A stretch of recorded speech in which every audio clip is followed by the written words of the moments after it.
Këtë parakalim që po bëj tani e kam bërë pothuajse gjatë gjithë jetës time tek Pallati i Kulturës Fushkruj.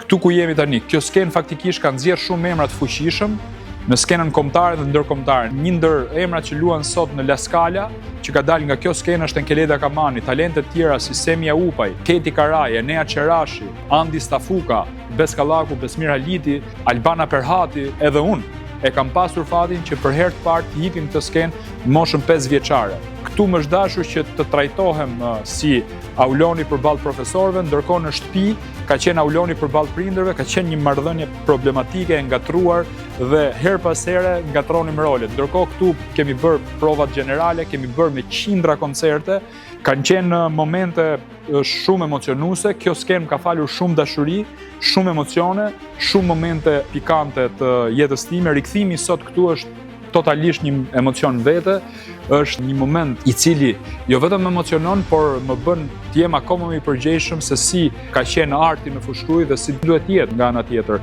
Kjo sallë ka pas gëluar nga koncerte fantastike, varieté, festivale të këngës popullore, të këngës lehtë, këngës për fëmijë dhe këtu kanë ardhur artistët më të mëdhenj të skenës shqiptare si e ndjera tani më Margarita Xhepa, Reshat Arbana, Tinka Kurti, humoristë fuqishëm që i kanë dhënë tonin humorit shqiptar si Met Bega, Cekja, apo Behar Mera, Rita Lati, Koço Devole, apo kanë qenë njerëz që kanë shënjuar fort, pra flasim gjithmonë për vitet 1991 e tutje.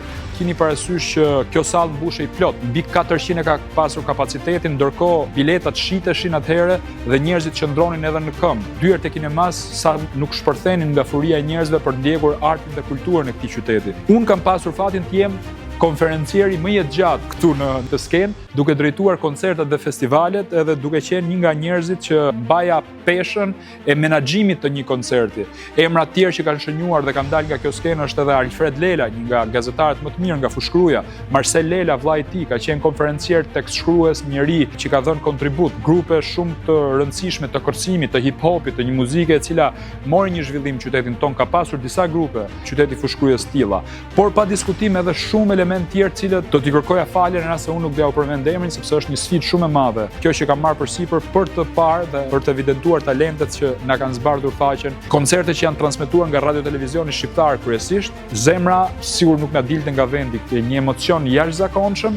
Mbaj mend që kemi bërë sfilata mode me Kopshtin edhe me Gjimnazin, ishin shoqërues të mëdhenj dhe shoqërues të vegjël, ka qenë e jashtëzakonshme, bëm një pasarel këtu dhe arrinte deri tek publiku. Kanë luajtur njerëz që vinin nga jashtë brenda, grupet Bullgarisë, Turqisë, Maqedonisë, vëllezërit tanë Kosovë, kanë performuar këtu, grupe të jashtëzakonshme. Ky pallat kulture ka qenë simboli i qytetit Fushkrujës.